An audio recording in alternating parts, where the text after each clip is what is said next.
I used to move through my days without hearing anything but my own exhaustion. People spoke and I nodded. Life cracked and I pretended not to notice. But the night a child I barely acknowledged slipped a simple folded note under my door, everything I thought I knew about loneliness, responsibility, and second chances changed forever. He used to think silence meant peace.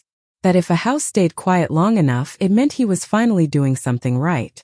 But silence can be a trickster, dressing up as calm while hiding everything that's falling apart beneath it. For years, he lived inside that illusion, believing the absence of noise was the presence of order. In truth, it was just the sound of a man drifting away from the world one day at a time. The days had developed a rhythm too predictable to feel alive. He woke before the sun, not because he wanted to, but because his body refused to sleep more than it needed to survive. He showered in the same tired pattern, followed the same toothbrush strokes, stared at the same reflection that seemed more like a draft of someone who used to exist rather than a finished version of a man. Work was muscle memory, emails answered themselves, meetings chimed without meaning, and hours slid across the surface of his life without ever sinking in. He had once believed hard work would bring him closer to the person he wanted to become, but somewhere along the way, the work had hollowed him instead.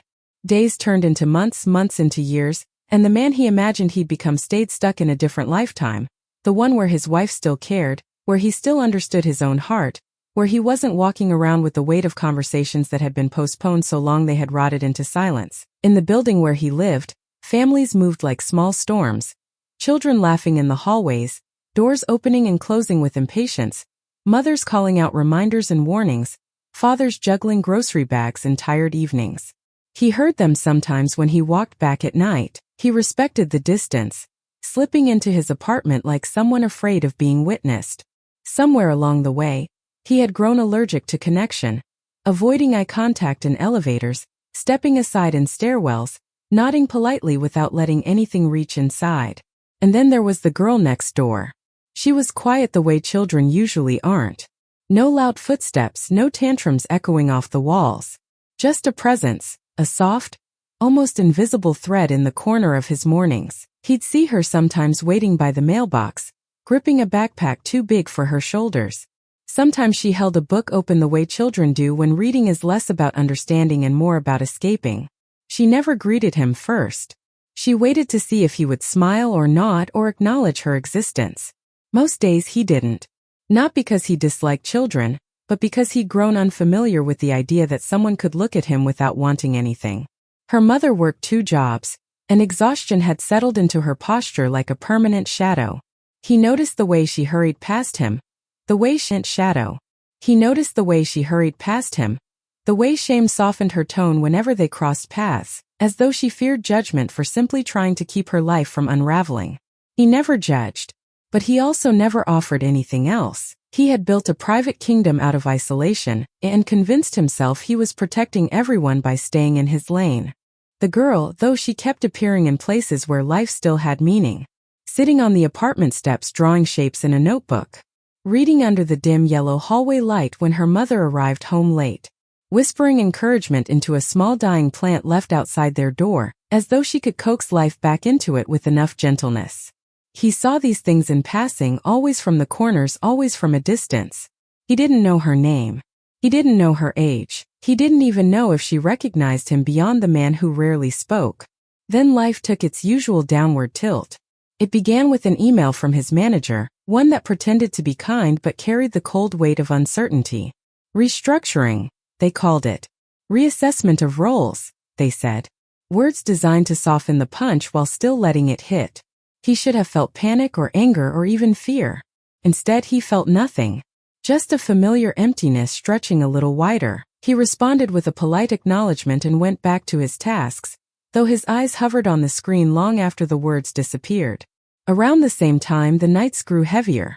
His sleep thinned, turning into fractured hours that refused to rest. He tossed, he turned. He stared at the ceiling like it held an answer he'd forgotten how to ask for. The loneliness he had once disguised as independence began to show its real face. Dinners became cold leftovers. Weekends became nap attempts. His phone stopped vibrating with invitations because people eventually stop trying when someone never shows up. The girl kept noticing his quiet decline in ways he didn't realize. Children have a sensitivity adults lose, an intuition sharpened by watching people they depend on change without warning. She saw the days he walked slower, the mornings he left earlier, the evenings he returned with shoulders carrying more than grocery bags. She saw the mailbox fill with envelopes he didn't open. She saw the lights stay off too long. She saw him avoiding himself as much as he avoided others. And then came the night that altered the shape of his world. It had rained all day, the kind of rain that feels personal, like skies grieving for something they can't name. He unlocked his door with hands heavier than usual, stepped inside, and let the dark swallow him. He didn't turn on the lights. He didn't heat dinner. He didn't check his messages. Instead, he sat on the edge of his bed, elbows on his knees, feeling a louder kind of silence than the one he was used to. A silence that didn't just surround him, it pressed on him. He didn't know how long he sat there. Minutes? Hours? The rain softened outside. The rain softened outside. The building settled. His heart beat with a slow ache that made breathing feel optional. When he finally lay down, he didn't pull the blanket over himself. Just lay there, staring at the wall, existing in a space between giving up and going on. That's when he heard it. A soft scrape near the bottom of the door. A small hesitation. Then silence again. He almost dismissed it, convincing himself it was the building cooling, or someone passing by. But something inside him, some instinct not yet dead, made him sit up. He walked to the door, opened it, and found nothing in the hallway except a faint echo of a child's hurried steps. But on the floor, resting against the doorframe, was a folded piece of paper. Small. Crooked. Handwritten. He hesitated, the way people do when they're afraid something might reach them. He picked it up, turned it over, unfolded it slowly. Inside was a short message written in uneven pencil strokes. I know you're sad. I don't know why. But if you want someone to talk to, I'm good at listening. He stood there, breath caught between surprise and disbelief. A child, someone he barely acknowledged, had seen him, understood him enough to reach out, and cared enough to risk sliding that note under the door. For the first time in years, something cracked open inside him. Not a wound. A window. He closed the door and leaned against it, holding the note like it was made of something sacred. Because in a life where everything felt heavy, those childish words arrived like a soft hand on his shoulder. Steady, hopeful, impossibly gentle. And in that moment, he realized the truth he'd been running from. Someone had noticed he was disappearing. And someone cared enough to pull him back. He didn't sleep that night, not in the way sleep is supposed to work. His body lay down, his eyes closed, but his mind remained propped against that note, replaying the careful, clumsy letters as if they were a film. I know you're sad. I don't know why. But if you want someone to talk to, I'm good at listening. He could still feel how light the paper had been in his fingers, how heavy the meaning was behind it. Children do not write sentences like that unless they've met sadness before, unless they've watched it move around a house and settle into corners like an unwanted guest. That was the first thing that haunted him. The second was simpler, and it cut deeper. How had she known he was sad when the adults in his life had not even noticed he had disappeared? Morning eventually arrived like it always does, not caring whether he was ready for it or not. Light slipped in through the thin gap between his curtains, drawing a pale line across the wall and climbing slowly, politely demanding he join another day. He sat up more carefully than usual, as if afraid he might accidentally step on something fragile inside himself.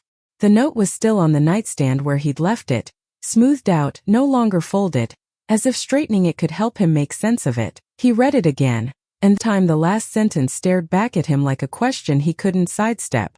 If you want someone to talk to, I'm good at listening. He tried to imagine what kind of courage it took for a child from the apartment next door to decide that the tired, withdrawn man she passed in the hallway needed her. The world had taught him that children needed protection, guidance, support. It had never occurred to him that they might be the one standing guard over him. Habit eventually dragged him to the bathroom, to the mirror, to the sink. He caught his own reflection and, for the first time in weeks, looked at it properly. Not a passing glance. Not the usual quick evaluation of whether his tie was straight or his hair needed fixing. A real look. The man staring back had shadows beneath his eyes deep enough to store unsaid words in. His jaw had tightened over the years, as though locked against things he didn't trust himself to confess. There was a faint, constant sag to his shoulders, like a coat hanger that had been forced to carry too many seasons. He lifted the note, held it up to the mirror, and saw his reflection framed by the child's shaky handwriting. The image was absurd and heartbreaking at the same time. A grown man hiding behind the courage of a child. By the time he stepped out into the hallway to leave for work, his ears were straining for the sound of small footsteps. The building felt different now, as if the walls knew they had witnessed something sacred and were trying not to give it away too easily. The door next to his was closed, a sliver of early morning light visible under the threshold. He thought he heard faint movement inside. A cabinet closing, a spoon in a mug. The muffled cough of someone who had not yet had time to be sick properly. He hesitated. His instinct was to retreat, to lock his own door and walk away, pretending nothing had changed. It would be so easy. Ignore the note. Pretend it had been a childish moment, an odd gesture that didn't need to mean anything. But there was another instinct rising in him, slower and used but stubborn. The instinct to respond. He crouched down outside his own door, the way she must have done, and stared at the thin space beneath hers.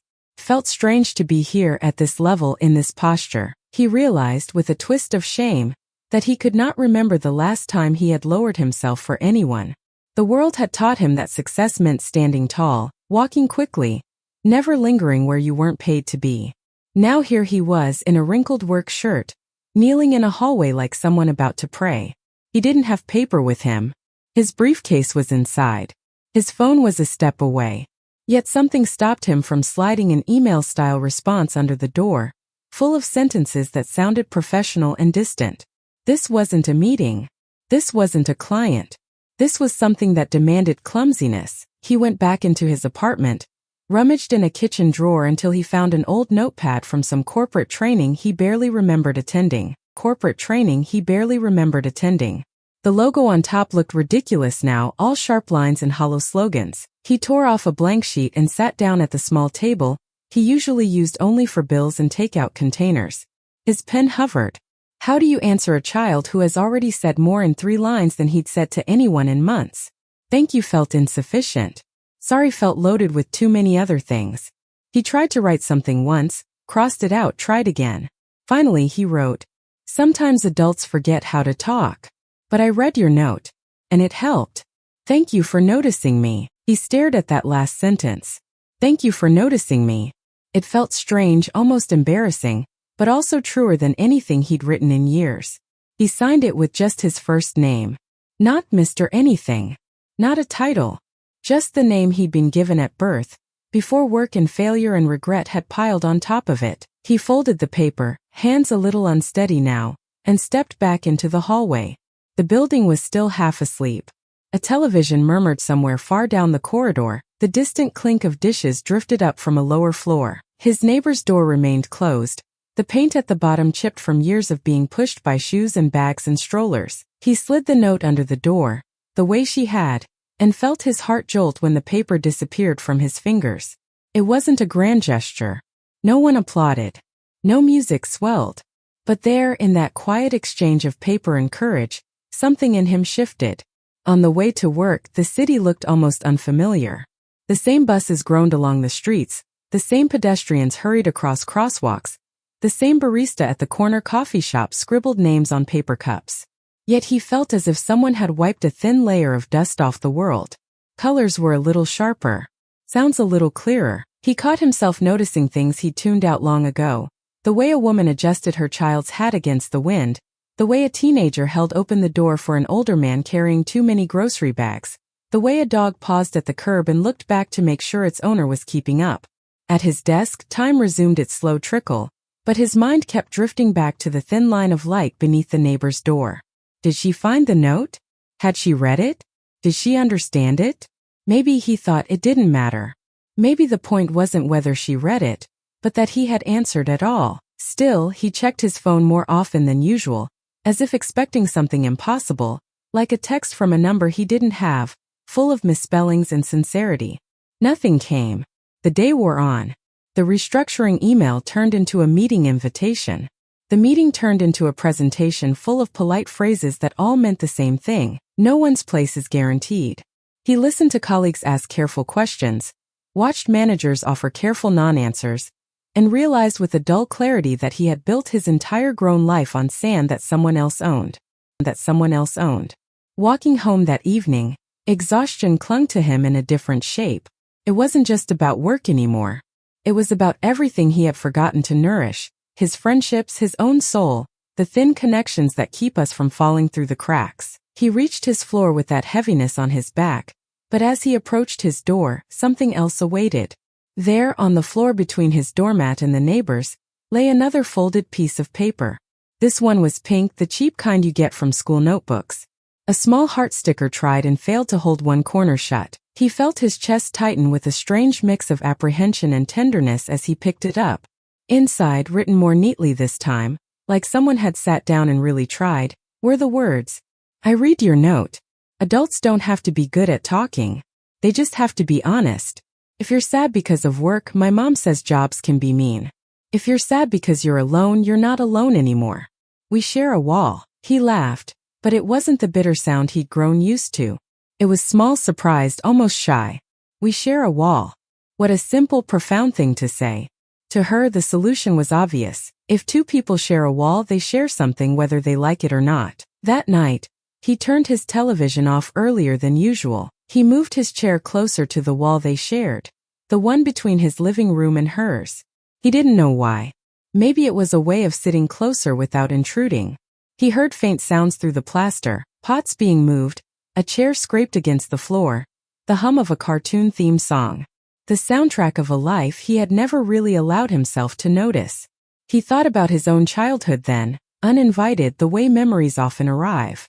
He remembered living in an apartment where the walls were too thin, where arguments filtered through from every direction. His father's voice, sharp and impatient, his mother's softer, breaking and reforming in the same sentence.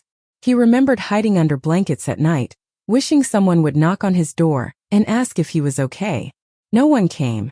Adults were always busy with their own storms. He realized with a sinking kind of recognition that he had grown up and become one of them. He had become the adult who walked past closed doors assuming everyone behind them was fine unless they screamed otherwise. He had become a quiet man hoping someone would notice his struggle, while ignoring the struggles he could actually ease. The next afternoon, a Saturday, he found himself wandering the aisles of a discount store he usually sped through. The place smelled like plastic and cleaning fluid, the kind of smell that sticks to memories of childhood because so many people buy their school supplies in places like this. He wasn't sure what he was looking for. He drifted toward the stationery section, his gaze catching on small notebooks with cartoon covers, gel pens in too many colors, sticky notes shaped like stars and clouds. His hand reached almost by itself toward a simple blue notebook, the kind that could fit into a backpack without taking up too much room. He picked up a set of colored pens too, the cheap kind that skip if you press too hard. Then he frowned at himself. Was this a gift? Would that be strange? Would it embarrass her mother, make it seem like he was trying to buy something he had not earned the right to ask for? He stood there longer than anyone should stand in front of school supplies, wrestling with his own awkwardness, until he realized he could do it differently. He could make it less about giving and more about exchanging. That evening he wrote another note, this one a little longer. You said you're good at listening. I am not very good at talking, but I can try to write. Writing helped me when I was your age. If you ever want to write too, I left something for you by the stairs.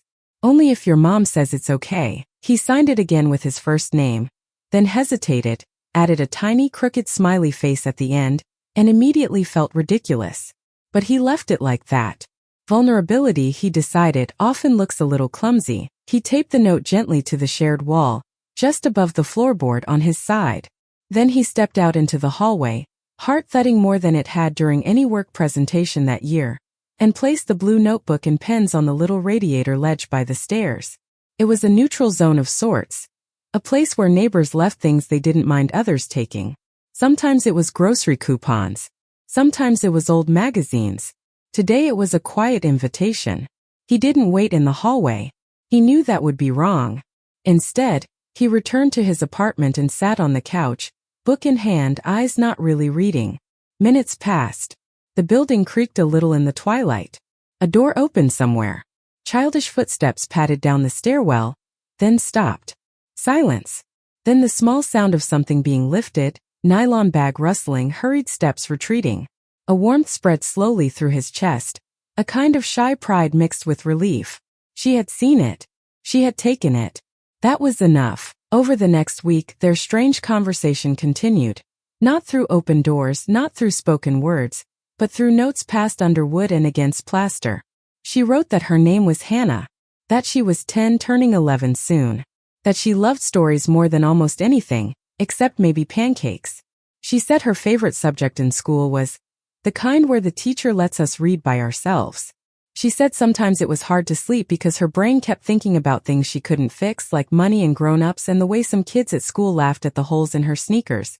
Then, almost as an afterthought, she added, but it helps to know our wall shares the sad, so maybe it doesn't get too heavy on just one side. He read that line 3 times. Our wall shares the sad. To him it was a sentence. To her it was survival logic. Pain divided is pain made bearable. In return, he wrote small pieces of himself he hadn't shown anyone in years. He told her he used to love drawing floor plans of imaginary houses when he was young, even though he never became an architect. He confessed that he sometimes sat in his car an extra 10 minutes before going upstairs because the thought of entering another quiet room made his chest feel tight. He admitted he didn't really know what made him happy anymore, but he was trying to find out. He never mentioned his upcoming meeting about restructuring. He didn't want to lay adult dread on a child's shoulders. But the weight of it did not leave him. The day of the meeting arrived with the same indifferent sky as any other. He wore his best shirt not out of vanity but because it felt like armor. The conference room smelled of coffee and tension. Words like performance metrics and market readjustment filled the air, floating above their heads like polite vultures. When it was over, he walked out with a folder in his hand and a strange relief swirling in his stomach. He hadn't been fired. Not yet. But his role had been reduced. His salary trimmed. His future turned into a dotted line instead of a solid one. He took the long way home, avoiding familiar streets, as if bypassing the usual landmarks might keep the news from catching up with him. By the time he reached his building, dusk had settled, turning the worn bricks outside into muted shapes. His shoulders sagged as he climbed the stairs, each step echoing his private verdict. Not enough, not enough, not enough. The hallway outside his apartment was dim. One of the ceiling lights had burned out. His eyes took a moment to adjust. Then he saw it, a small rectangle of white on the floor, leaning against his door like a tiny, patient visitor. He picked it up with hands that felt heavier than they had the first night. The envelope was folded from notebook paper, sealed with a piece of tape that had been decorated with small pin stars. On the front, in pink ink, was written, "For you, open even if you're tired." Inside was not just a note but a drawing. A simple one made with colored pens. 2 rectangles side by side, representing apartments. In one, a stick figure sat alone on a couch. In the other, a smaller stick figure and a taller one stood next to each other. Between the boxes, a thick, colored-in line, their shared wall. On top, in large, careful letters, she had written, "This wall is not to keep us apart. It's to hold us both up." His throat tightened so sharply he had to sit down right there in the hallway. The folder with his demotion notices slid to the floor. He stared at that drawing until the lines blurred. He could almost feel the wall behind his back, solid and real, holding up more weight than plaster was ever meant to carry. That night, he didn't turn on the television at all. Instead, he sat at his table and, for the first time in a very long time, opened his old laptop without going directly to work emails. The screen blinked to life, pale blue, waiting. He opened a blank document and just stared. He thought of Hannah's courage, of her mother's quiet struggle, of his own decades of drifting, of how close he had come, more times than he wanted to admit, to handing his life over to a dark final decision on nights when sleep wouldn't come and meaning felt like a rumor. He typed one sentence. "I don't know who I am without my job." Then another. "But maybe that's the problem. Maybe I was supposed to be someone before the job." Words began to spill, hesitant at first, then more steadily. He wrote about his father's temper, his mother's silence, the way he had learned to be small in a house where sound was dangerous. He wrote about his failed marriage, the way he had watched love walk out the door carrying a suitcase and his last chance at being understood. He wrote about the years of pretending that being alone was a choice, not a wound. He didn't write it for anyone else. He didn't know if anyone would ever read it.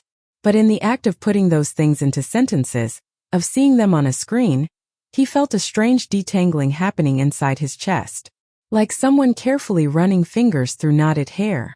While he wrote, he kept glancing at the shared wall. On the other side of that wall, a 10-year-old girl was probably doing homework at a wobbly kitchen table. Her mother was probably checking the clock, calculating how much time she had before her next shift. Their lives were not easier than his. In many ways they were harder. Yet somehow they had found the generosity to slide hope under his door. The next morning he woke up with something he hadn't experienced in a long time, a sense of purpose however small. It wasn't big and shiny like a promotion.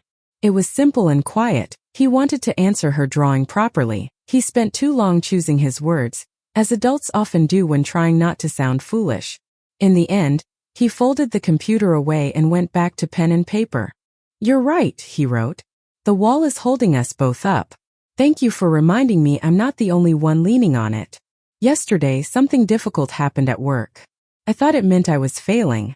But your note made me realize I still have some important things I haven't failed at yet.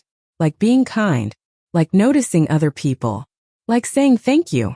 He paused, heart beating a little faster, and added one more line. "If your mom ever says it's okay, I would like to thank her too. I think she has raised a very brave person." He wasn't sure if that was too much. He sat with the uncertainty, then decided that caution had stolen enough from his life already. He slipped the note under the door. Later that day, when he was sorting through paperwork at his kitchen table, a knock sounded soft and unsure. Not the sharp rap of maintenance, not the hurried pounding of someone late. 3 light taps like a question. His heart jumped.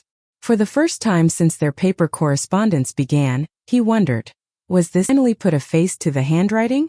Would he know the precise shade of the eyes that had seen him so clearly from the other side of the wall? He stood, smoothed his shirt for no reason, and opened the door. The girl wasn't at the door. It took him a moment to understand what he was looking at. His mind had prepared itself for Hannah's small figure, thin shoulders, oversized backpack, shy half smile. But the hallway held someone else entirely. A woman stood there, hands clasped together, trying to soften her posture like someone who didn't want to intrude but didn't know how to leave either. Her eyes were tired in the way only working mothers' eyes are, where exhaustion isn't a state but a language. She looked familiar enough to confirm what he already sensed. Hannah's mother. She offered a polite nod, almost apologetic. "Sorry to disturb you," she said quietly. Her voice was calm, but something inside it trembled, as if emotion sat just behind her teeth, waiting for permission to speak. He stepped aside automatically, though she didn't move forward. A faint, nervous laugh slipped past her lips. "I'm not coming in," she said. I needed to talk for a minute." He nodded again, unsure of what expression his face was making. Most adults spoke to him with polished professionalism or distant politeness. A simple neighbor at his door felt strangely intimate, almost disarming. She took a slow breath, the kind that gathers courage before stepping out of hiding. "My daughter, she showed me the notes." His heart stuttered. Not out of fear but out of something deeper, self-consciousness, vulnerability. A sudden awareness that his private words, written clumsily and with honest frailty, had passed through someone else's hands. "I'm sorry," he said automatically, apologizing for existing, for writing, for needing connection, for being seen. But she shook her head gently. "No. I want to thank you." That startled him. He stood there, almost awkward, unsure how to receive gratitude for something he hadn't realized mattered. She continued before he could respond. "Hannah, she's not used to people responding.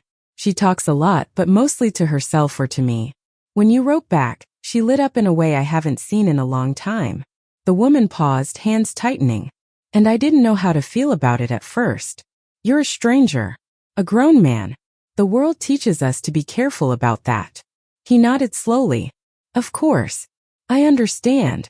She studied him for a moment, not with suspicion, but with a quiet searching, as though her instincts were trying to read the truth beneath his expression. Whatever she saw seemed to ease the tension in her shoulders. "She told me you were sad." Her voice softened. "She told me she wanted to help." He swallowed, throat suddenly dry. I didn't mean to burden her. She doesn't think it's a burden, the mother said. She thinks it's purpose. A sad half-smile curved her mouth. Kids like her, they're always trying to make something better. Even when it's not their job. He didn't know what to say. He wanted to tell her that Hannah wasn't wrong. That the notes had become a lifeline during a period when he felt like the world was quietly erasing him. But speaking the truth out loud felt too naked. I just wanted to make sure, she said gently, that this, whatever this is, these notes, it's good for you too. He exhaled, something loosening inside him. It is, he said. More than you know. She studied him again, then nodded. Good. Then I won't stop her. A silent beat passed before she turned to leave. She stepped only 2 paces before hesitating again. One more thing, she said without turning fully back. He waited. Whatever is happening in your life, her voice softened to a thread. You're not alone. Not anymore. Something in him cracked, not painfully, but like ice breaking to make room for water. She disappeared behind her door, leaving him standing in the hallway with the sensation that something profound had just shifted. He closed his own door and leaned against it, absorbing the moment. There was a warmth in his chest he didn't recognize. Not joy exactly. Not relief. Something quieter. A reminder that connection could arrive softly, unexpectedly, like sunlight slipping through curtains in a room long kept dark. For the next few days his life moved differently. He found himself waking before his alarm, not from dread but from a faint anticipation he didn't want to admit. His mornings became slower, more deliberate. He would check the floor under his door before brushing his teeth, then smile at himself for doing so. Sometimes there was a note waiting, sometimes not. But the possibility itself gave him enough reason to start the day with something other than resignation. One morning he found a scrap of notebook paper lined with wobbly purple doodles. Today we had to draw our support system in class. I drew the wall. Don't be mad. It's a strong wall. He laughed, really laughed, startling himself with how unfamiliar the sound felt echoing off his walls. He wrote back immediately. I think the wall would be honored. But not everything was light. The restructuring at work deepened. Meetings he wasn't invited to began happening behind glass doors. New phrases filled the office like smoke: projected downsizing, department merge, voluntary exit package. He found himself shrinking into the background, watching younger employees step into roles with a confidence he couldn't fake anymore. Sometimes he felt invisible. Sometimes he preferred it. Other times it scared him how easily he accepted fading away. Each evening, he came home to the possibility of another note and the certainty of the shared wall. But one night changed everything again. He returned home later than usual, drained from a long meeting where his manager announced another set of cuts. His name was, but the writing was on the wall and even he could read it. His place at the company had always been defined by reliability, not brilliance. And companies rarely promote reliability when panic is the tone of the quarter. He stepped out of the elevator, shoulders slumped, momentum dragging instead of carrying him forward. As he approached his apartment, he paused. Something felt different. The hallway was quiet in a way that didn't match the usual evening soundtrack of muffled cartoons and rattling pans from next door. He reached his door and saw no note. Fine. Not every day needed to be magic. But something else was missing. Light, the thin golden strip under Hannah's door. The one that always glowed until late evening, flickering with movement and life, was gone. Darkness pressed against the bottom of the door where light should have been. He frowned, stepping closer. For a moment, he wondered if they'd simply gone out. But he heard no footsteps inside. No voices. No sounds at all. A pit formed in his stomach, a sudden echo of fear he didn't know how to justify. He knocked gently on their door. Hello. No answer. He knocked again, louder. It's your neighbor. Everything okay? Still nothing. He didn't want to intrude. He didn't want to overstep. He told himself they were simply out. Or asleep.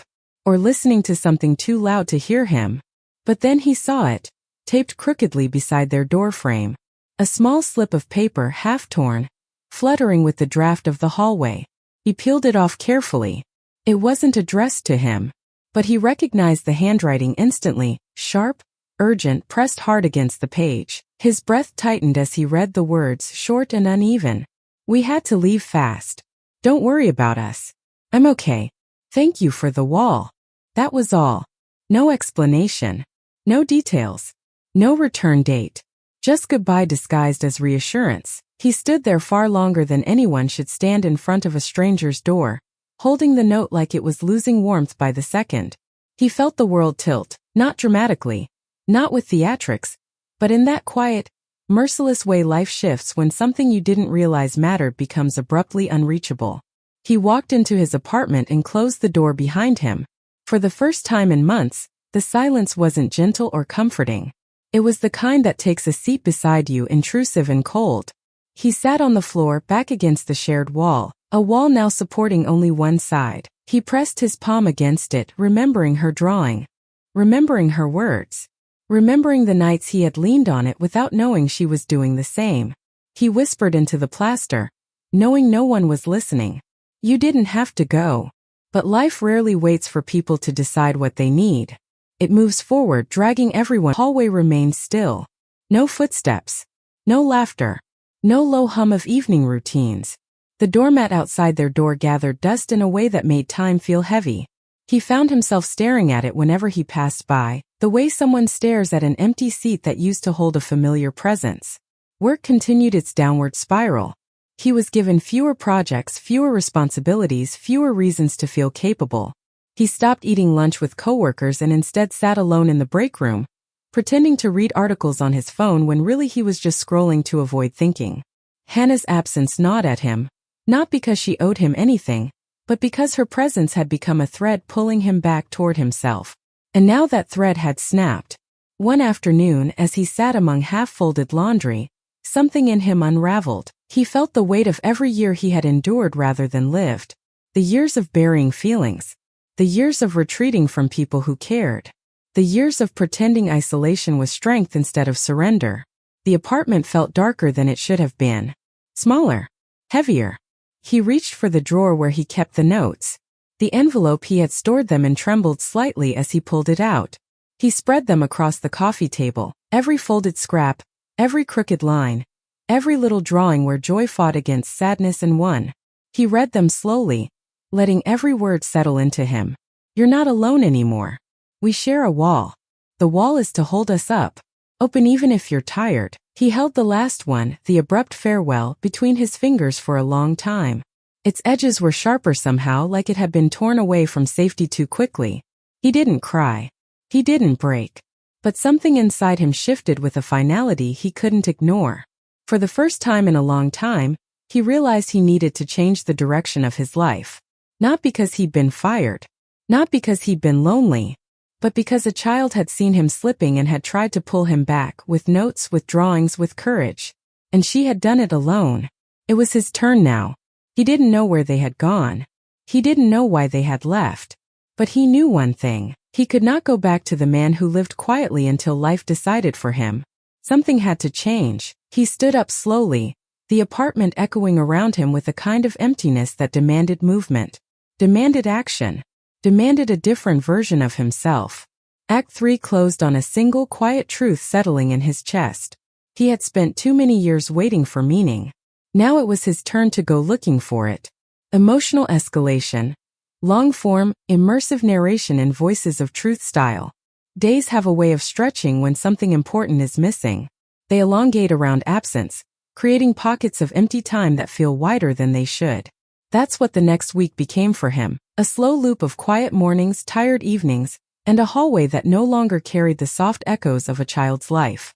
Without grown used to those sounds, the flutter of small footsteps, the rustle of school papers, even the occasional hum of a cartoon theme bleeding faintly through the shared wall.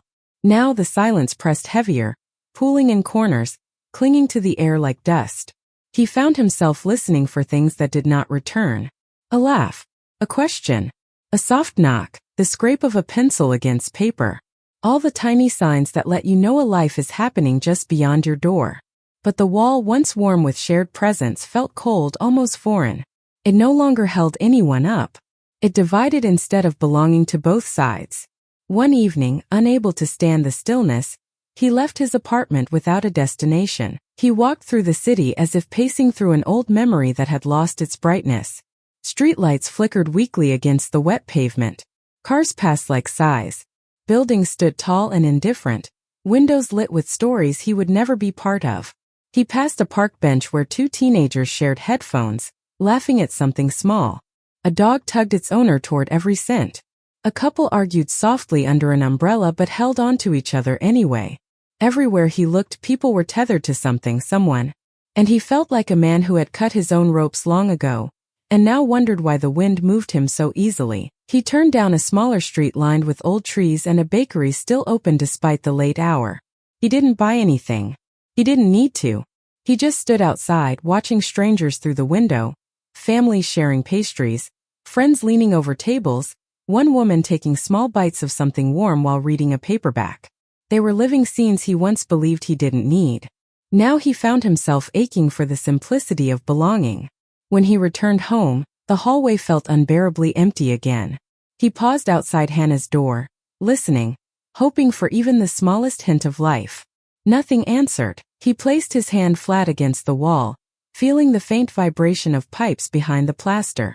But vibrations are not people, and plumbing is no substitute for presence. He lowered his hand slowly, the gesture feeling like farewell even though he wasn't ready to admit it. As the days passed, memories of her became sharper, not fading but growing more vivid, as if his mind were determined to hold on to the pieces of their brief connection. He remembered the way her handwriting tilted slightly to the right, how she pressed too hard when she was excited and too soft when she was sad. He remembered the crooked heart stickers, the small stars she drew in corners, the spelling mistakes she corrected with gentle, careful lines. He remembered her courage most of all. He replayed the moment he found her first note, the shock, the tenderness, the sudden awareness that he was not invisible. He remembered how she had dared to look at an adult with sincerity instead of suspicion, offering comfort with a purity adults often outgrow. And he remembered how easily she had slipped into his life, not like a disruption, but like a reminder of something he once believed in. He had once been small too. He had once watched adults crumble and had wished someone would notice him. He had once felt the weight of walls that didn't support but suffocated. Yet somewhere along the way, he had grown up and forgotten what he had promised himself. I won't be like them. I won't be unreachable. In losing her presence, he confronted just how unreachable he had become. A few nights later, he pulled out his laptop again, the one he had used to start unraveling his past. He opened the document where he had begun writing about his life. The cursor blinked at him like a quiet invitation. He reread the sentences he had typed, feeling the rawness of each admission. Then he continued. He wrote about the days since she'd gone. How silence had returned uninvited, heavier than before. How the notes had become anchors he didn't know he needed. How a 10-year-old had shown him more empathy than most adults he had known in years. He typed slowly, thoughtfully, the way someone writes when they are not performing, only confessing. I never understood how fragile routine is until something small and unexpected gave it meaning again. I didn't know connection could arrive in fragments of paper slipped under a door. I didn't know a child's kindness could hold up a grown man. He paused, fingers resting lightly on the keyboard. I didn't know how much I needed to be seen. When he closed the laptop, there was a strange lightness in his chest. Not relief exactly, but clarity, the kind that often comes after sitting too long with truth. He stared at the wall again, the one that had been their bridge. And for the first time, he wondered if perhaps he had leaned too heavily on a child's kindness, asking silently for comfort she was too young to carry. The guilt crept in quietly. Kids should not have to rescue adults. Kids should not be the first to notice when someone is falling apart. Kids should not feel responsible for patching holes they did not create. Yet Hannah had done it anyway. And he had let her. The guilt grew deeper, sharper. He found himself revisiting moments when he could have asked for help from a friend, or reached out to family, or spoken up at work, but he had chosen silence every time. He had chosen isolation. And because of that, the first person to reach in had been a child. He pressed a hand to his face, rubbing his eyes, the shame unexpected and heavy. He hadn't meant to lean on her. But intentions didn't change the outcome. She had carried the weight anyway. He whispered into the quiet apartment, I'm sorry, though no one was there to hear it. The days continued. each one a repetition of the last work, walking, waiting, silence. He began noticing things he had long ignored.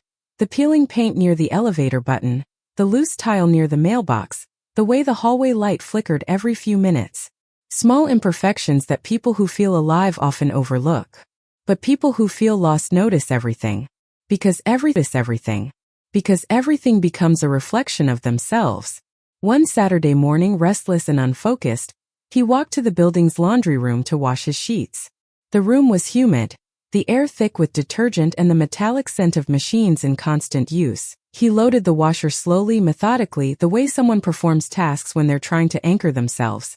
As he sat in a plastic chair waiting for the cycle to finish, he noticed the community bulletin board on the opposite wall.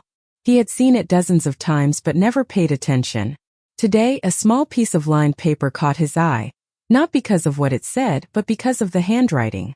The same tilt, the same heavy press punctuation, the same uneven spacing. His heart stumbled. The note was pinned between a daycare flyer and a window repair advertisement. He stood and walked toward it, each step strangely cautious.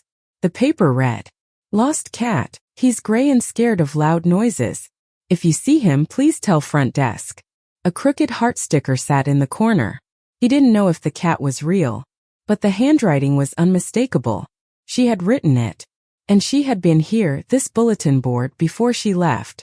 His hand hovered near the note, not touching, just absorbing the realization that this was a piece of her world left behind.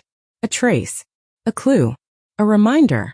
Something stirred inside him, part hope, part longing, part determination. He didn't know where she had gone, but he knew now that she had once searched for something lost too. He returned to his apartment and sat in front of the shared wall again. For a long time he didn't move. He breathed slowly, deeply, the way someone breathes when trying to untangle threads of fear and responsibility. Finally, he whispered into the stillness, "I won't disappear again." He didn't know if he was speaking to her or to himself, but the words felt anchored, necessary. A promise to break the cycle of isolation. A promise to become a man who reached out instead of waiting to be rescued. A promise to honor the gift she had given him, the gift of being seen. He looked around at the apartment, at the life he had curated through avoidance and routine. It was time to change something. Maybe everything. He didn't know where she was. He didn't know why she had left. But for the first time he understood this. Her absence wasn't just a loss. It was a message. A call to rise, to move, to build something real inside himself instead of waiting for life to slip kindness under his door. Hannah had given him courage in small pieces of paper. Now, in her absence, she was giving him something even bigger. A beginning. He didn't plan on changing his life that morning. Change rarely announces itself with fanfare. It happens quietly, the way a crack begins in glass, small, almost invisible, until one day the entire shape of things shifts. That was how the next chapter of his life began, with a simple decision he barely understood at the time. He woke before dawn, unable to fall back asleep. The building was silent except for the hum of old radiators breathing out warmth in slow, tired bursts. He sat up slowly, feeling the weight of the week settle across his shoulders. It wasn't the kind of heaviness that came from sadness alone. It was the heaviness of someone standing on the edge of something he could not yet name. He walked to the window and opened the blinds. The city was still asleep, washed in that pale blue light that makes everything look honest. Cars sat like shadows. Street lamps flickered. Somewhere far below, a bicycle clattered across uneven pavement.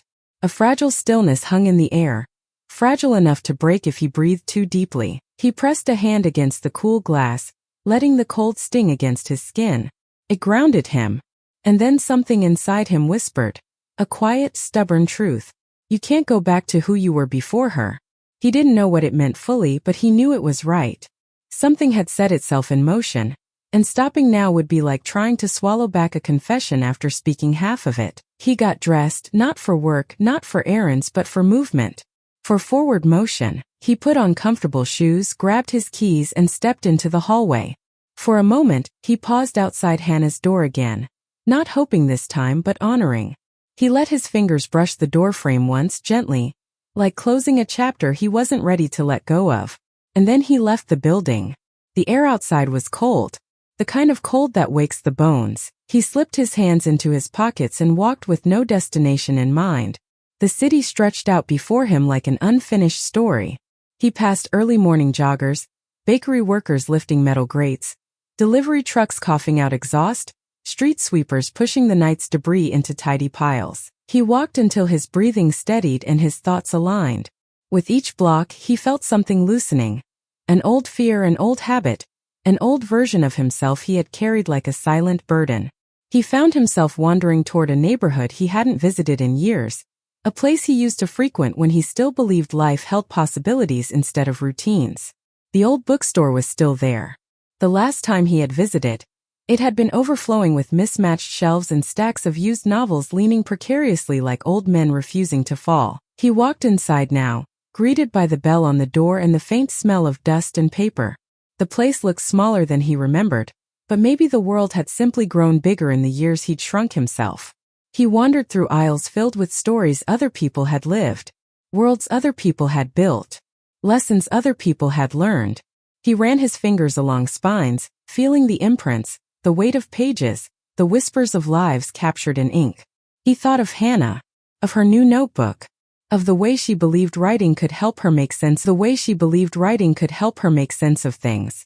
And he felt a tug deep inside, something gentle but insistent. He walked to the children's section, ignoring the curious glances from a few early shoppers. He crouched down and scanned the shelves filled with colorful covers and simple, honest truths disguised as stories. He picked up a book about courage, one about kindness, one about finding home in unexpected places. He didn't know if he would ever see her again, but he found himself choosing books as if preparing for a moment that might never happen. As he paid for them, he felt foolish and hopeful all at once, an uncomfortable combination, but a very human one. When he left the bookstore, he carried a bag full of stories he wasn't sure he would ever get to give. But something about holding them felt right, felt important, as though he wasn't buying books for a child. He was buying second chances for himself. He continued walking, letting the city guide him. He reached a coffee shop he used to visit on weekends back when he still made plans. Back when he met people for brunch, back when his phone buzzed with invitations, back when he had a careful optimism about the future. He stepped inside, bought a cup of coffee and sat near the window. He watched people come and go. A father helping his son tie his shoe. A woman dragging a suitcase toward a bus stop. A teenage girl scribbling homework in a notebook, hair falling over her face as she chewed on a pen cap. Life moved around him in rhythms he had forgotten how to join. For a moment loneliness crept in again, but it felt different now, not sharp, not cold. More like a reminder. A soft nudge telling him he still belonged somewhere, even if he hadn't found the place yet. He took a long sip of his coffee and let his eyes drift to a couple arguing quietly by the counter. Their voices rose and fell like waves. At one point, the man placed his hand over the woman's, and she exhaled, leaning into the gesture. Conflict and comfort twisted together in a way that felt painfully familiar. He remembered the last real fight he had with his ex-wife. They had argued about something small: dishes, laundry, schedules. But underneath the argument was the truth neither of them wanted to say out loud. They were drifting, becoming strangers, losing pieces of themselves in the quiet spaces between conversations. He remembered standing in their living room after she left with her suitcase. The light had hit the wall a certain way, revealing marks left from picture frames she had taken. Rectangles of a slightly different shade where memories used to hang. That was the night he learned silence isn't empty, it echoes. And he had been living inside that echo ever since. Returning now from that memory felt like resurfacing from deep water. He blinked, refocused, and saw the city with new clarity. He had spent so much of his life watching everything from a distance, observing happiness instead of participating in it, avoiding conflict instead of resolving it, surviving instead of living. And then a kid had slipped a note under his door and broken the spell. Back outside, he walked with more purpose. He didn't entirely know what direction he was moving in, but he knew why he was moving. Something inside him had been shaken awake, and he needed to follow wherever it led. He walked back toward his building, not because he wanted to retreat, but because he felt something unfinished calling him home. When he reached the hallway, he paused again at the door next to his. Hannah's door. The apartment that no longer breathed with life. The doormat was gone. He hadn't noticed it before. Maybe it had been removed the day they left. Maybe he had been too stunned by the note to notice. But now the bare concrete stared back at him, a small quiet erasure of a presence he wasn't ready to forget. He pressed his fingers against the wall again. He imagined her small hand on the other side, mirroring his, steadying both of them. He closed his eyes and whispered, "Thank you." It wasn't enough, but it was real. That afternoon, something unexpected happened. As he sorted through laundry, a soft thump came from outside his door. His heart leapt. He stepped into the hallway and froze. There, on the ground, was a small envelope, but not the kind Hannah used. This one was addressed in adult handwriting, neat, elegant, precise. His name. He picked it up slowly, pulse quickening. He knew immediately it wasn't from her mother. The handwriting was unfamiliar. The paper was thicker. He tore it open and unfolded the letter inside. "Dear Tenant, management is informing you that the adjacent unit for B will remain unoccupied for approximately 3 months due to unresolved issues in the previous tenant's account. If you notice any disturbances or unusual activity, please report it." That was all. A cold wave moved through him, disappointment, confusion, fear. Something was wrong. Families don't disappear overnight without giving forwarding information unless they're fleeing something or someone. The note Hannah left, "We had to leave fast," made a heavier, darker sense now. He stepped back into his apartment and placed the letter on the counter. A heaviness spread through him, but not the kind that immobilized. This heaviness sparked movement, urgency, determination. For the first time since she left, he knew he couldn't just wait. He had to look.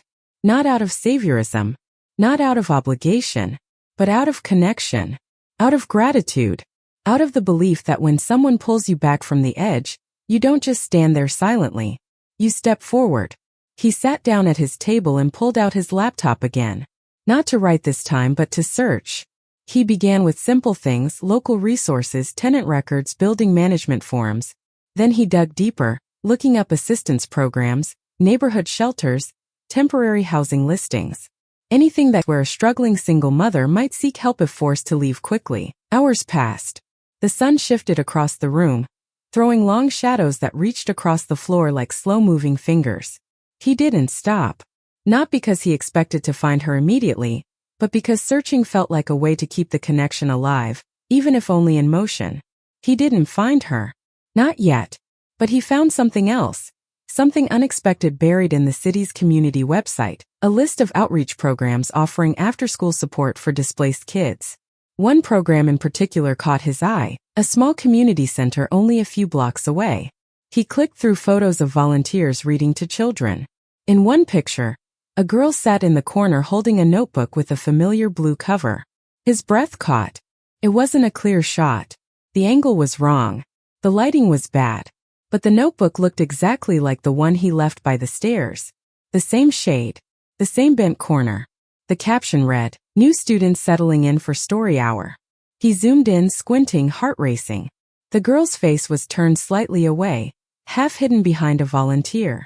But her hair, her posture, something in the way she held the notebook, carefully, proudly, felt like her. Felt like Hannah. And that was all he needed. Hope, thin but real, spread through him like sunrise. He closed his laptop slowly, hands trembling.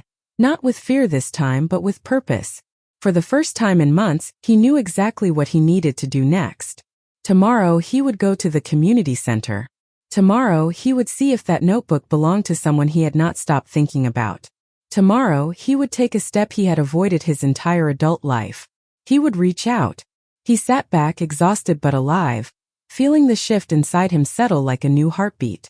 This was the turning point. The moment he stopped being the man life happened to, and started becoming the man who moved toward life. And somewhere in the city, a child who once saved him with a simple note might still be waiting for someone to show her she mattered just as much. Morning arrived earlier than he expected, not because the sun rose any differently but because sleep had only skimmed the surface of his night. He drifted in and out of dreams that weren't quite dreams, just memories rearranging themselves, shifting like unsettled soil. When he finally sat up, light spilled across his room in muted gold, thin and hesitant, as if checking whether he was ready to meet the day. He wasn't. But he got up anyway. The kitchen felt colder than usual when he stepped inside, the kind of cold that isn't from temperature but from emptiness. The chair at his small table stood where it always did, still angled slightly from the night before, a silent witness to all the thoughts that had swirled around him. The laptop rested there too, closed now, but holding the weight of new possibilities and fears. He poured himself water but barely drank. The glass trembled slightly in his hand. Not from weakness, he realized that now, but from something unfamiliar, anticipation. It had been a long time since anticipation wasn't tangled with dread. He dressed slowly, choosing clothes without much thought, but noticing the way his hands didn't feel as heavy as they had in weeks. Something inside him had shifted so subtly he almost missed it. But it was there, the awareness of movement, of being pulled forward by a thread he didn't want to let go of. As he left his apartment, he paused again outside the empty unit next door. He didn't knock. There was no sense in knocking on silence. But he allowed himself a moment to breathe in the memory of what the hallway used to feel like. The lingering scent of cheap strawberry shampoo when the door opened. The soft drag of her shoes. The faint glow under the door in the evenings. Tiny pieces of life he had once ignored now felt like artifacts of something holy. He whispered, "I'm going," though he didn't fully know who he was saying it to, her, the wall, or the part of himself that had needed permission for too long. The city was alive when he stepped outside, bustling in that messy and perfect way only cities know how to do. Cars honked without urgency. Neighbors shuffled toward bus stops with tired determination. A pigeon fluttered too close, feathers brushing briefly against his sleeve. He flinched at the sudden movement, then surprised himself by smiling afterward. He walked toward the community center with deliberate steps, each one echoing with a mixture of hope, fear, and something he had not felt in far too long: responsibility, not for someone else's life, but for showing up to his own. Along the way, he found himself thinking about the years behind him, not in fragmented scenes, but as one long unbroken thread stretching back into his childhood. Moments came with startling clarity. His father slamming a cabinet door so hard the plates rattled. His mother holding a dish towel too tightly, knuckles white. Him small and scared, listening to the storm he couldn't stop. He remembered the way that childhood fear had shaped him. Adults assume children forget. They assume kids are resilient enough to outgrow the echoes. But some echoes carve themselves so deep they become the shape of a life. He had learned to be silent, to stay out of the way, to minimize himself so others wouldn't explode. Somewhere along the way, that survival mechanism became a habit, then a lifestyle, then a personality. And then one day, he looked in the mirror and realized he had erased himself long before anyone else could. He stuffed his hands in his pockets, walking faster as the memories thickened. The morning air brushed against him, chilly and honest. He had never meant to become a man who moved through life like a ghost. He had simply stopped choosing. And when you stop choosing, life eventually chooses for you. He reached a crosswalk where an older woman stood waiting with grocery bags. Her hair was silver, falling neatly around her shoulders. She looked tired but dignified. The way people look when they have lived through difficult years and learned how to carry them quietly. He offered her a small nod, and she returned it. A tiny exchange. But it made him realize something. He had stopped nodding at people years ago. He had stopped seeing them entirely. He had stopped being a participant in the world. And in Hannah's absence, he saw the truth of that more clearly than ever. The community center appeared at the end of the block, a squat brick building painted with bright murals that looked slightly faded from sun and time. Children's drawings lined the windows, some colored neatly, others scribbled with chaotic joy. Inside, he could hear muffled chatter, the shifting of chairs, and the high, unpredictable pitch of play. He hesitated at the door, heart pounding in his chest. What was he expecting? To see her instantly? To walk in and be met with recognition, with relief?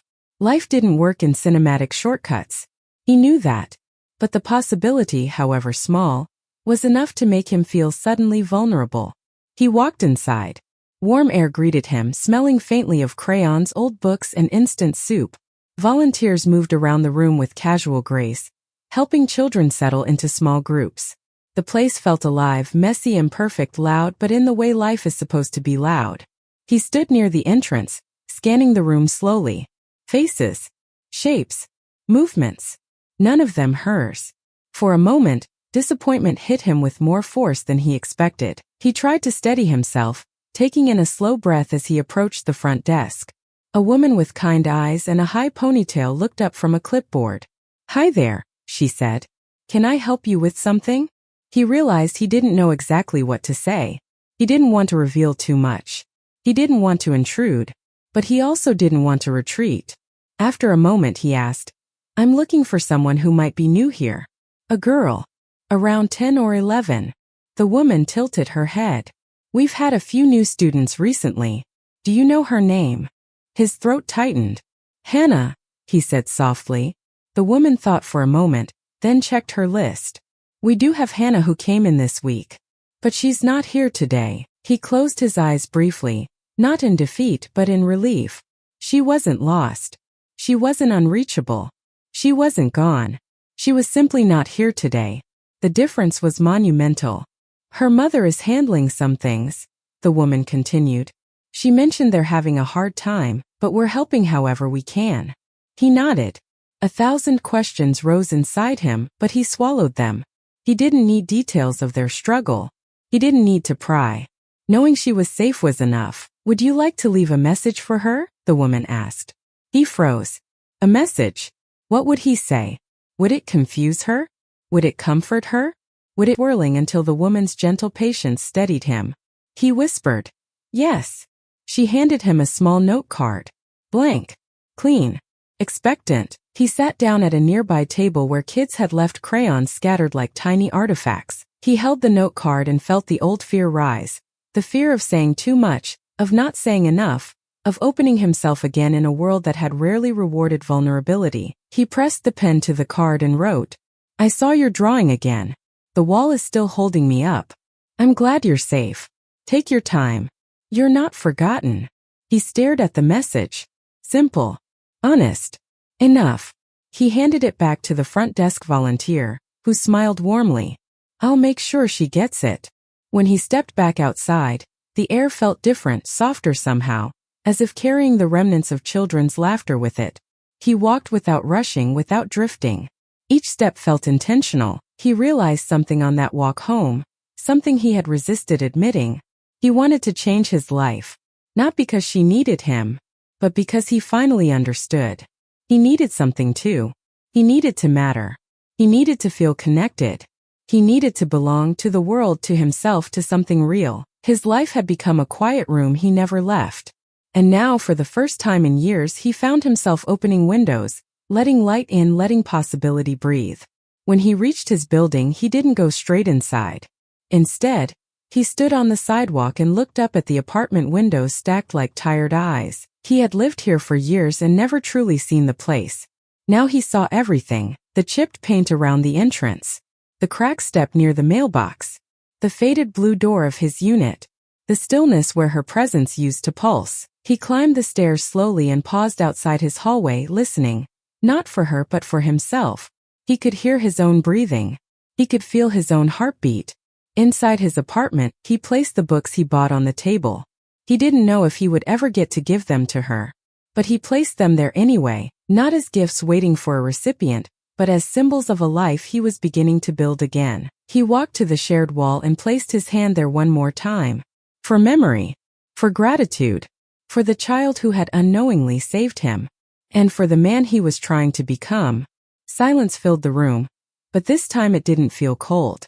It felt open. He whispered, "I'm still here." And for the first time it sounded like a promise. That night he didn't turn on the TV. He didn't scroll on his phone. He didn't retreat into the distractions he usually used to avoid thinking. Instead, he walked around his apartment with a strange awareness of every object he touched, every sound he made, every breath.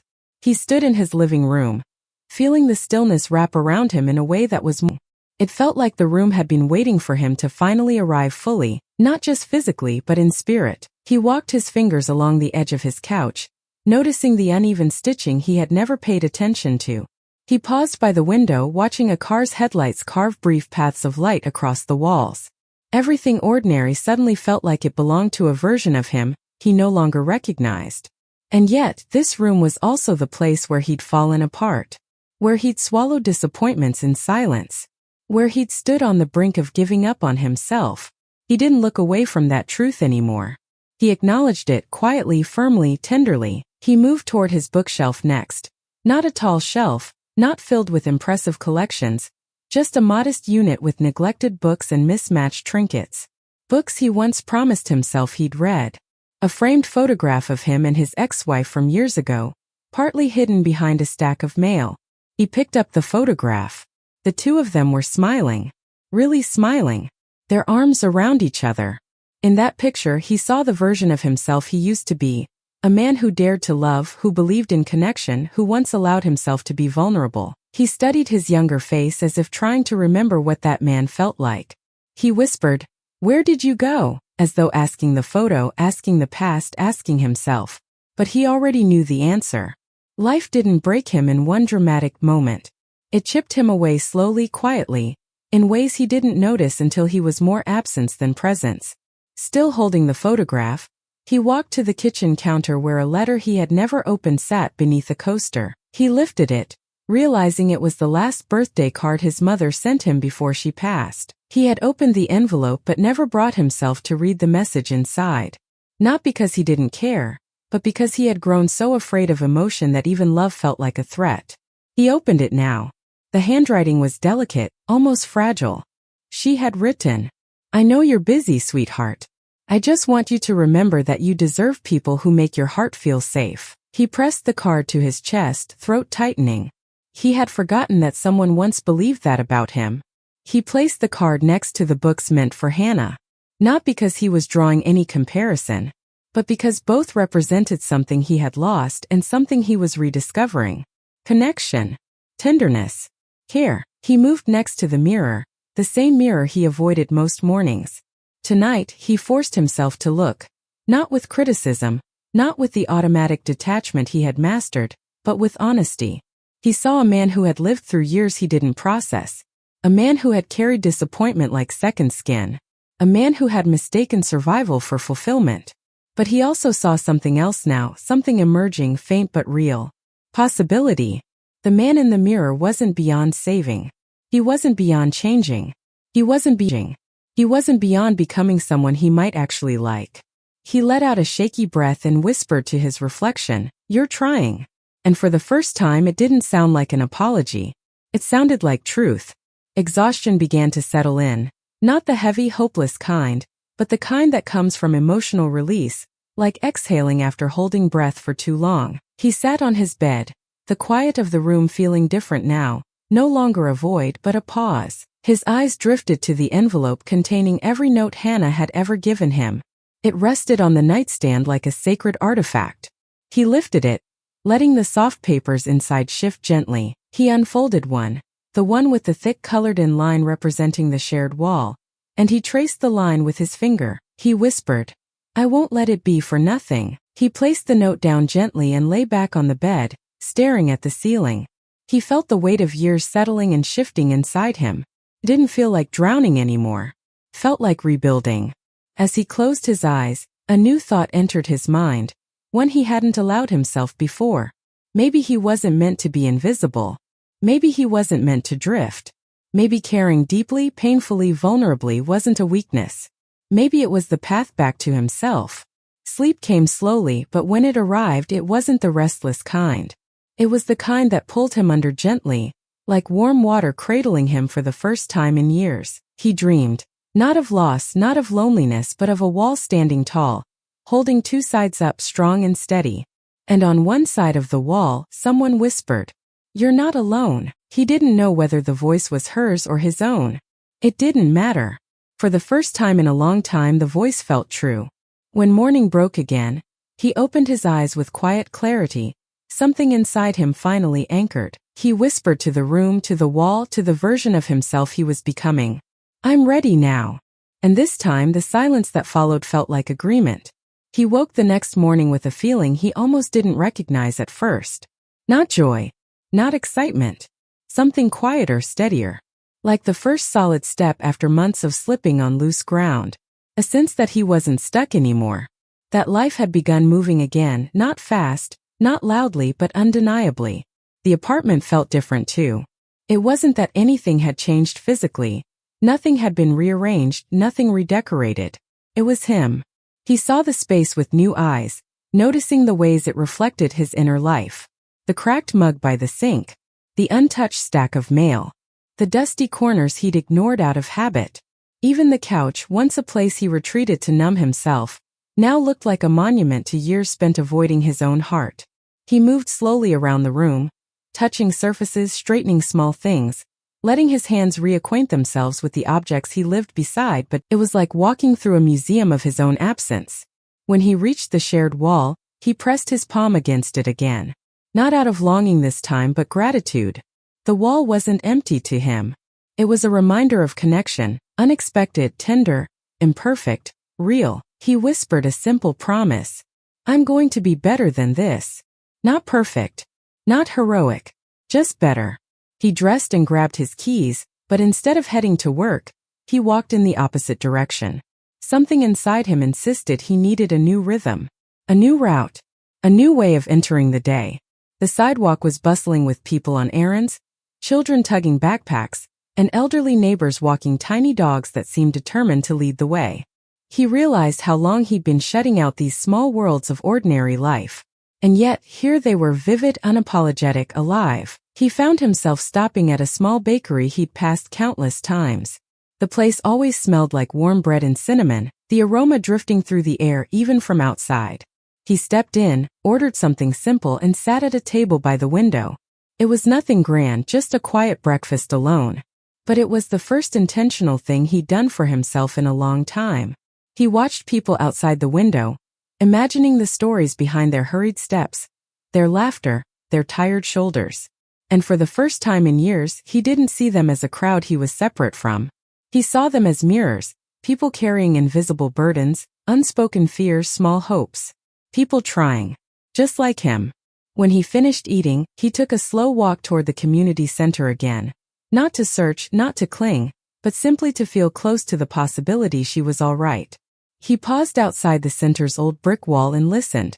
Children's voices drifted out, light, chaotic, full of the kind of hope that doesn't know it's hope. He didn't go inside. He didn't need to. Today wasn't about chasing answers. It was about changing the pace of his life. He walked back through the park instead of cutting through alleys like he normally did. He let himself sit on a bench for a moment, watching leaves tremble in the breeze. Parents pushed swings. A little boy fed pigeons and shrieked when they fluttered too close. Two friends shared a bag of chips, handing each other crisp after crisp like a ritual of affection. It was all simple. And it was all enough. A squirrel ran past his shoes and startled him into a laugh, unexpected and real. He felt his shoulders drop, tension releasing in slow waves. He didn't realize how much he'd been holding until things finally began loosening. When he got back to his building, he passed the mirror in the lobby and caught his reflection. This time he didn't look away. He stood there, studying the slight softness around his jaw, the tired skin under his eyes, the streak of hair that stubbornly refused to stay down. He wasn't the man he used to be, but he also wasn't the ghost he had been living as. He looked human. And for the first time that felt like enough. Back in his apartment he made a decision. Not a grand one. A small one. But small decisions change lives the same way small cracks change the shape of glass. He picked up the phone and called his sister, a relationship he had let drift into the background of his life. When she answered, her voice carried a shock he tried to ignore. They talked awkwardly at first, stumbling through politeness. Then something softened. They talked about their mother. About childhood. About how they'd both learned to stay quiet in the same house. When he hung up he felt lighter. Later, he called an old friend he hadn't spoken to in 2 years. Then another. Then another. Not because he needed them to fix anything, but because any connection was a step forward. The apartment slowly filled with small echoes of these conversations, each one like a candle lighting a dark corner. Nothing was perfect. Nothing resolved. But things were moving. And that movement was a kind of healing. That evening, he sat on the floor with all the notes Hannah had left him. He spread them out carefully, lines of pencil, stickers, scribbles, small truths written with big bravery. He let himself read every word again. For the first time he didn't cry. He didn't ache with longing. He didn't feel like he had lost something. He felt honored to have been seen, and determined to become the kind of man who deserved to be seen again. He placed her first note at the top of the pile, the one that began it all. "I know you're sad. I'm good at listening," he whispered. "You helped me listen too." He took out his notebook and began writing, not to her specifically but to himself. Thoughts poured out, clumsy at first, then steady. Childhood fears, work frustrations, regrets, wishes, small victories from the day. He wrote about the faces he saw in the park, the conversation with his sister, the smell of cinnamon at the bakery. He wrote until the pages filled and the fears emptied. And when he set the notebook down, he realized something almost impossible. He wasn't writing to survive anymore. He was writing to grow. When night settled, he turned off every light except a small lamp near the shared wall. He sat beside it, knees bent, arms resting loosely over them. The wall wasn't a gateway now. It wasn't a wound. It wasn't even a symbol of longing. It was simply part of his home, a home he was finally beginning to inhabit fully. He whispered into the stillness, "I'm learning how to stay." He didn't know where Hannah was. He didn't know when or if she would come back. But he knew this. Her presence in his life had given him courage. Her absence had given him clarity. And now he had to give himself direction. The journey didn't feel lonely now. It felt like beginning. The morning across his living room floor, stretching itself over the furniture like a blanket unfolding. The world outside hummed with its usual blend of engines, muffled conversations, and footsteps heading toward early destinations. But inside his apartment, the air felt different, settled, grounded, aware. He sat at the small table where he had spent so many nights sorting through memories and fears, and now found himself doing something almost unfamiliar, breathing without tension in his chest. The notebook lay open in front of him, yesterday's reflections drying on the page like slow-forming truths. He ran his thumb along the margin as if tracing a map of his own mind. He didn't know when it happened, when the weight in his chest shifted into something he could carry without breaking, but it had. Not all at once. Not in some dramatic awakening. More like a tide turning quietly in the dark, revealing new sand when morning came. He had changed. Not completely. Not perfectly. But undeniably. The apartment felt too small for what he felt inside. He needed movement, motion, air. He grabbed his jacket and stepped into the hallway, letting the familiar creaks of the building greet him like old friends. He paused, as always, outside Hannah's door. But today the pause was different. It wasn't a moment of longing. It wasn't a prayer disguised as stillness. It was gratitude. A nod. A silent thank you to the space that once held a life intertwined briefly with his own. He whispered under his breath, walking forward, and meant every word. Outside, the city had already begun its daily race. Delivery bikes zipped past. Shop owners unlocked doors. Stray cats navigated alleyways with practiced confidence. He walked with a steady pace, feeling the world pull him along instead of push him back. His first destination wasn't planned. His feet simply carried him toward the community center almost on instinct. As he approached the block, the red brick building came into view, its walls decorated with children's murals, bright, crooked rainbows, uneven suns, smiling faces drawn with bold, hopeful strokes. A volunteer opened the side door to let in a parent, and a burst of sound spilled into the street, children laughing, chairs scraping, a loud squeal, someone calling for crayons. It struck him how alive it all felt, how full of possibility. He hadn't realized how deeply he craved that energy until now. He didn't go inside. He didn't hover by the door or strain to hear anything specific. He simply stopped across the street and watched life happen through the windows, children leaning over coloring sheets, volunteers tying shoes, a boy holding a juice box too tight so it squirted out the straw. He smiled gently. The world kept moving forward and he was learning how to move with it. After a moment, he turned and headed toward the small park 3 blocks away. The one with chipped benches and tall elm trees that looked like they'd been there before the city even found its name. He found the same name. He found the same bench he had sat on days before. The wood felt colder this time, but the familiarity steadied him. Across from him, a father practiced throwing a baseball with his son, catching each clumsy toss with exaggerated celebration. Every time the boy's face lit up, the father's chest seemed to lift a little higher with pride. He watched the scene with a quiet ache, an ache not of envy but of recognition. A reminder of how small gestures build foundations, of how presence alone can shape a life. He thought of Hannah again, not with the sharp ache of absence anymore, but with a warm pull of memory. She had offered him kindness without expecting anything in return, bravery without asking if she had permission, connection without fear of rejection. It humbled him, changed him, answered questions he hadn't even asked. His gaze drifted to a mother pushing a stroller while talking to her toddler about clouds, to an elderly couple walking arm in arm, their steps slow but synchronized as if held together by decades of shared rhythm, to a group of teenagers teasing each other loudly, laughter spilling in unpredictable bursts. He realized something profound in that moment. People were trying everywhere. Not always well, not always gracefully, but trying nonetheless. Trying to love, trying to endure, trying to understand, trying to rise. And for the first time in a long time, he felt like he belonged among them, not as a spectator behind glass but as one more person learning how to live. He stayed in the park for a long while, letting the world move around him. Children ran past him. Dogs barked at squirrels with boundless enthusiasm. Someone played soft guitar by a tree. The ordinary stretched into something sacred, because he was finally present enough to feel it.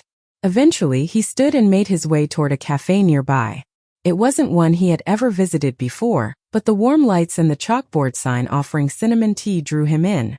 Inside, the air was filled with the scent of baked pastries and the soft hum of conversation. He ordered a cup of tea and sat near a window that overlooked the park he had just left. As the steam rose from the cup, he found himself thinking about the version of himself from months earlier. The man who avoided eye contact. The man who flinched at connection.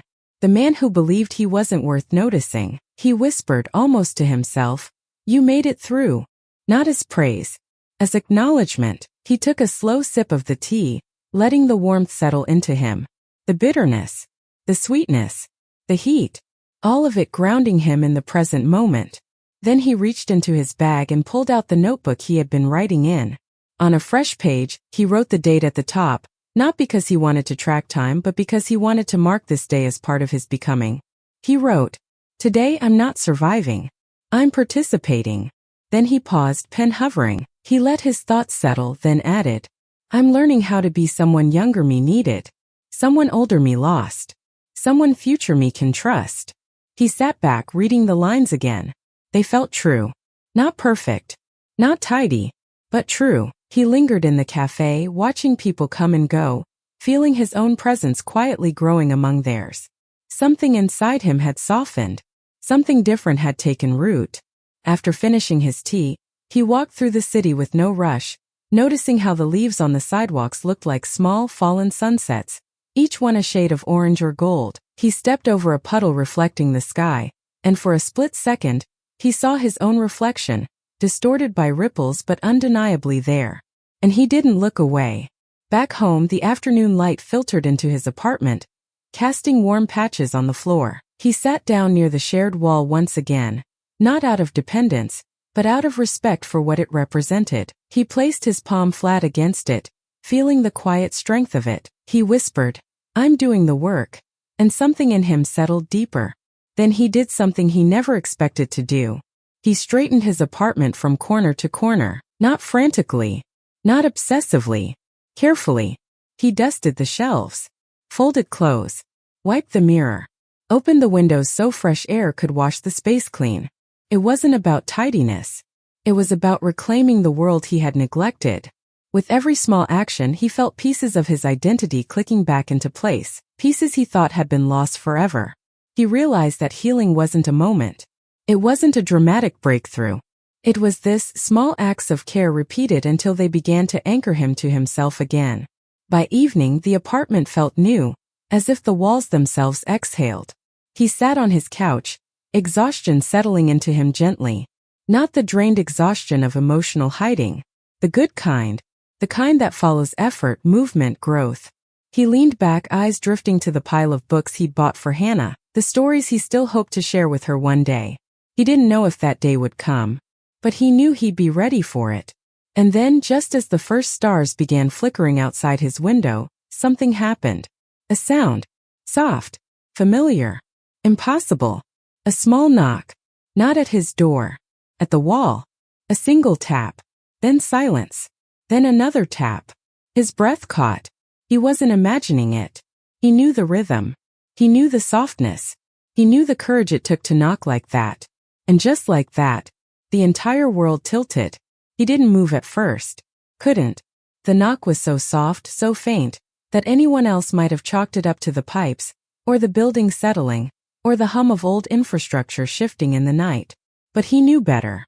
He knew the language of that sound the way someone recognizes a melody followed barely there. A whisper of contact. A feather of sound brushing the quiet. His chest tightened.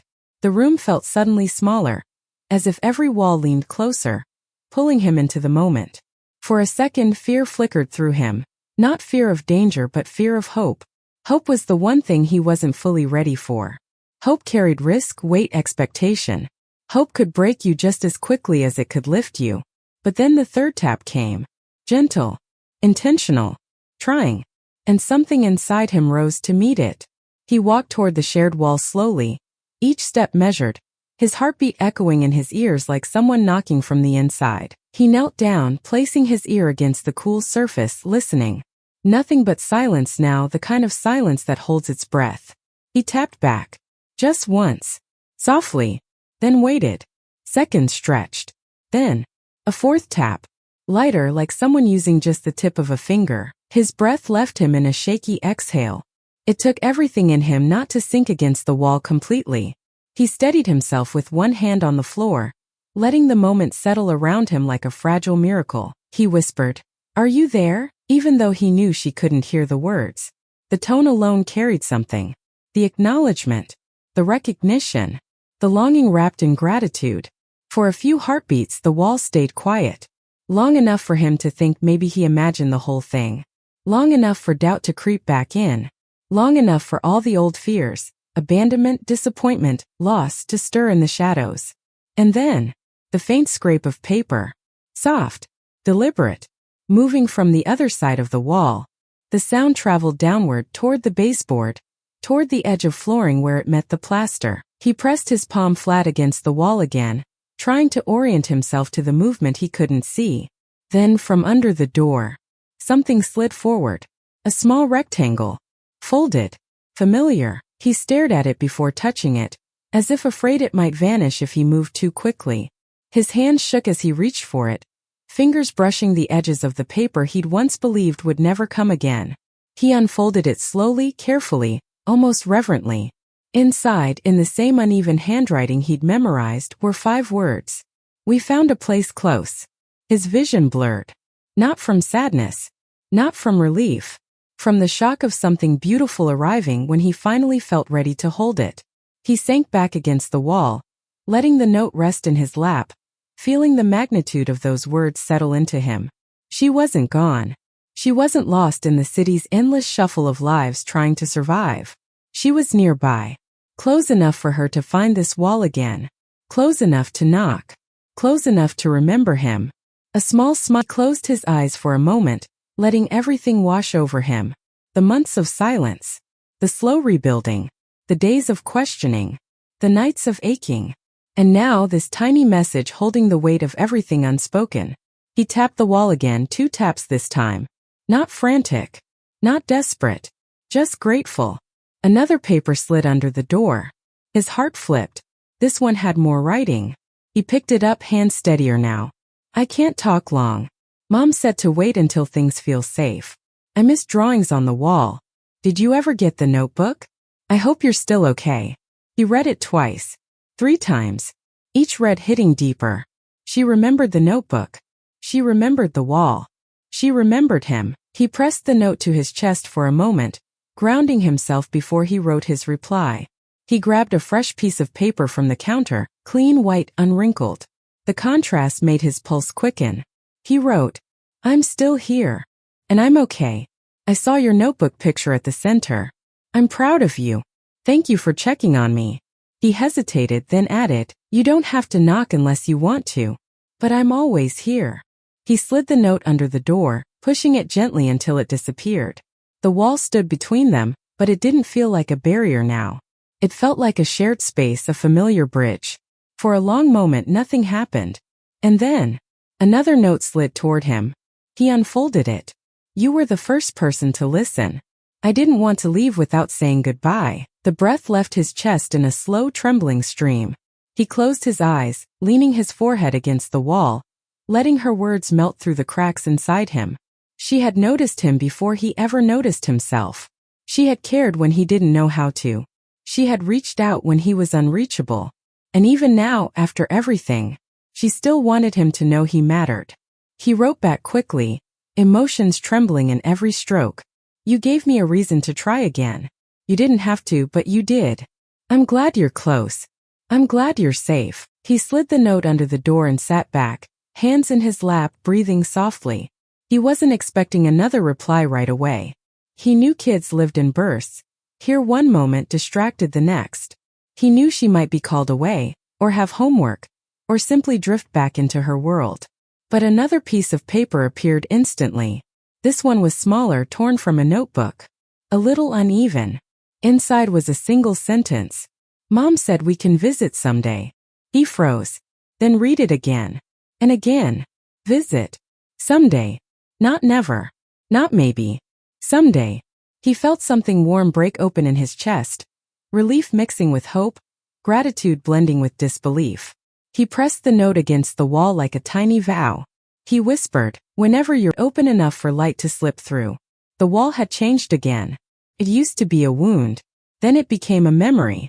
Now it had become a promise. He stayed sitting there for a long time, long after the knocking stopped, long after the last note slid through. He didn't move, didn't rush to clean up, didn't run to distract himself. He just sat with the quiet certainty that something good had finally begun. And for the first time, the silence didn't feel empty. It felt full. Full of meaning. Full of connection. Full of possibility. Full of the truth that healing never arrives on schedule. It arrives on courage. He woke the next morning with a feeling he couldn't quite name. It wasn't excitement. It wasn't joy. It wasn't even relief. It was quieter than all of those. Softer. A feeling like warm water held between two hands, not rushing, not spilling, just there. Calm. Present. Real. He sat up slowly, letting the sleep fall away from his eyes. For the first time in a long stretch of months, he didn't wake with dread sitting on his chest. He didn't wake feeling like he was already behind on something. He didn't wake with the heavy question of what the day might take from him. He woke with the gentle awareness that something had been given back. He stood and walked toward the kitchen, passing the base of his door out of habit. When he glanced down, he saw nothing there. Not a new note, not a sign of her. And the surprising thing was, he didn't feel disappointed. He didn't feel like something was missing. He felt grateful. Because she had reached out at all. Because she had knocked. Because she had told him they were close. Because she had said they could visit one day. Those moments were enough to carry him now. Like threads tying him to the world with a quiet but steady pull. He poured himself a glass of water, drinking slowly as he leaned against the counter. The apartment was still and gentle, holding the memory of last night like a room holds the scent of a candle long after it's been blown out. He knew the excitement could have overwhelmed him. The hope could have started to race, but instead everything inside him felt centered. It was the first morning where his mind didn't reach backward or forward. It just existed in the exact space of now. When he finished drinking, he walked to the shared wall again. Not with urgency. Not even with expectation. Just with a sense of closeness he couldn't ignore. He pressed his palm flat against the plaster, the same gesture he had made countless times, except now the emotion underneath it had changed. This wasn't longing. This was gratitude, he whispered. Thank you for last night, knowing she wouldn't hear the words, but also knowing some things didn't need to be heard to be felt. He dressed and stepped outside into the hallway. The building hummed with its usual morning sounds. Doors closing, water running through pipes, a vacuum cleaner somewhere 2 floors below. Normal sounds. Familiar ones. But today, even these ordinary noises seemed lighter, easier. He walked down the stairs instead of taking the elevator. He felt the weight of each step beneath him, something grounding about the rhythm. On the second-floor landing, he paused as a small girl darted past him, laughing as her father called for her to slow down. He watched her for a moment, taking in the wild freedom of childhood, the kind that exists before the world teaches you to be careful. For a moment he wondered if Hannah laughed like that. If she ran through her new place with that same boldness. If she had friends. If she felt safe. He didn't feel the ache of not knowing anymore. Just the hope that wherever she was, she carried the same courage she had once slipped under his door. Outside, the morning sun stretched across the city with slow golden hands. He walked through the neighborhood with a steadiness he hadn't felt in years. People moved around him, on phones, pushing strollers, sipping coffees, and for the first time he didn't feel like an outsider in their world. He felt like someone quietly woven into the same fabric. At a small park bench, he sat down and let the air fill his lungs in long, deliberate breaths. He could hear kids playing nearby, their laughter rising and falling like a gentle tide. Birds hopped across the grass. A dog barked at nothing. Life pulsed in ordinary ways, and he realized he didn't need something extraordinary to feel connected anymore. He pulled out his notebook, not because he was lost, but because he had something to say. On a new page he wrote, "I used to think healing was about fixing everything that broke, but now I think it's about learning to carry the pieces differently." He paused, letting the thought settle on the page. Then he added, "And maybe healing isn't a destination. Maybe it's a direction." The pen felt steady in his hand. A few weeks ago, the act of writing felt like exposing a wound. Now it felt like tending one. He kept writing, small reflections, quiet observations, pieces of himself he had once ignored. He didn't rush. He didn't force anything. He just let the words arrive, trusting that what needed to surface would surface. When he closed the notebook, he felt an internal shift settle fully inside him. Something he had been trying to reach for months had finally clicked. He wasn't waiting anymore. Not for someone to save him. Not for life to fix itself. Not for closure. Not for contact. Not even for Hannah. He was living. Not in big leaps. In quiet steps. And those quiet steps were enough. As he stood and began walking home, he thought about the empty apartment next door. It didn't feel like a wound anymore. It felt like a memory, one he could carry without breaking. A chapter he could hold without clinging. He didn't need her knock every night. He didn't need a note every day. He didn't need proof of connection to believe in it anymore. Because now he understood something simple and profound. She had changed his life, and he had let himself change. He returned home. The hallway held its usual shadows and light. He walked past her old door, and instead of pausing, he simply smiled at it. Not because he was letting go, but because he had learned how to hold on without holding back. Inside his apartment, he sat on the couch and let the quiet wrap around him. The kind of quiet that wasn't empty but peaceful. Soft. Earned. He whispered to himself, "I'm all right." And for the first time since the day she slipped that first note under his door, it felt undeniably true. The days that followed moved in a rhythm he hadn't felt in years. Not fast. Not chaotic. Just steady. A kind of steadiness that felt earned. Like a calm that only shows up once the storm inside has finally begun to clear. He woke each morning with a small ritual now.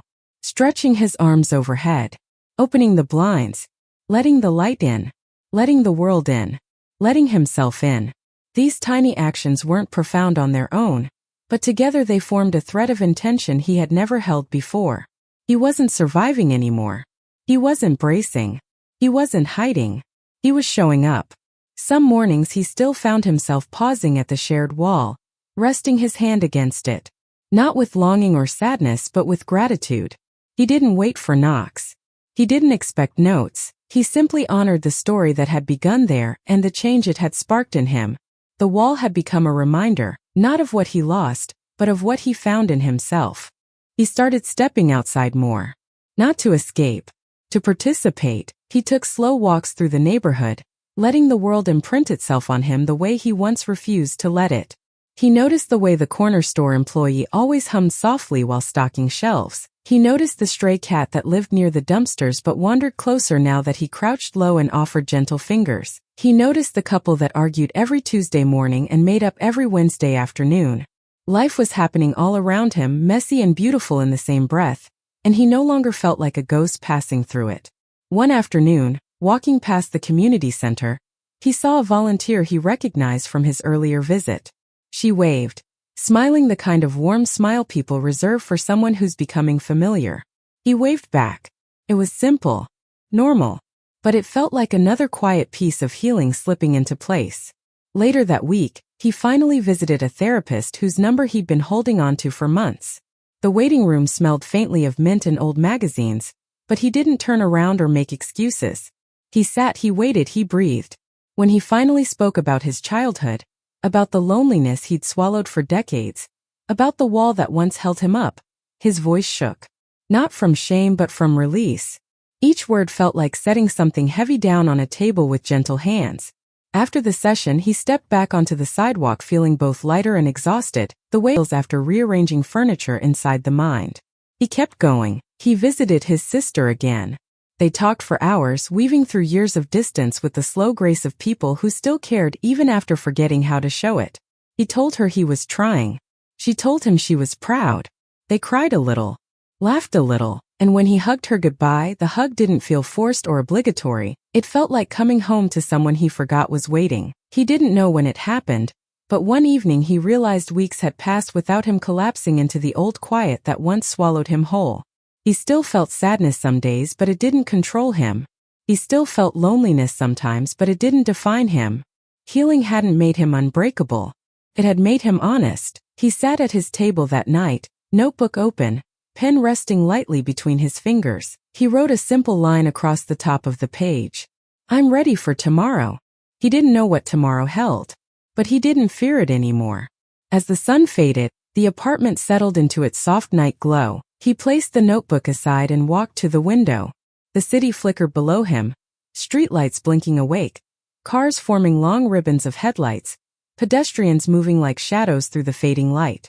He thought again of Hannah, not with yearning, with warmth.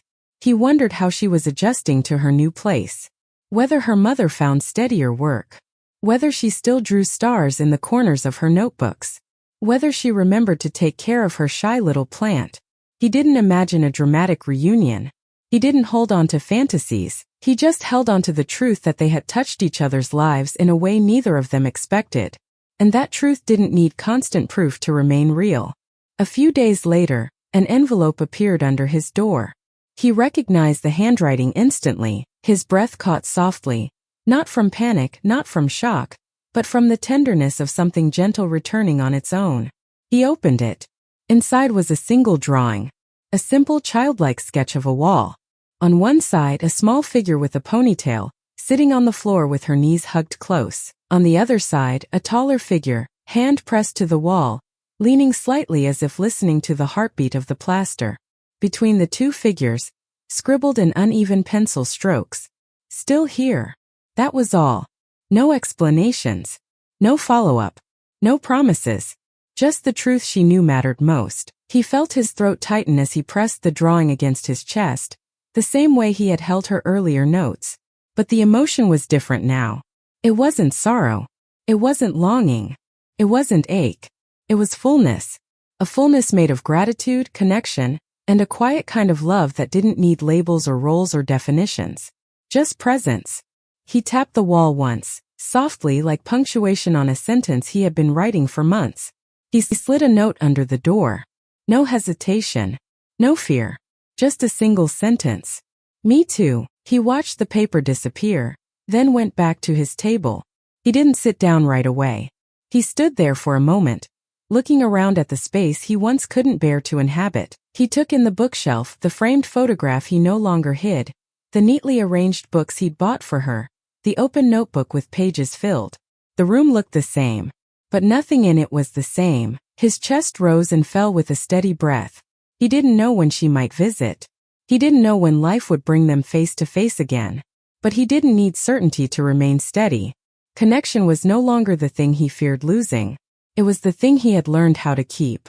When he finally sat down again, he wrote one more line at the bottom of the page. "She helped me find myself." And as night stretched across the city, he felt something simple but profound settle inside him. He wasn't disappearing anymore. He wasn't fading. He wasn't living behind a wall. He was here. Fully. Quietly. Honestly. And for the first time that was enough. In the end, it wasn't a miracle or a moment that saved him. It was a child's courage delivered in small papers and soft knocks. A reminder that even the quietest lives can be pulled back into the world with a simple truth. He thought he had been living behind a wall unseen. But all along, someone small was teaching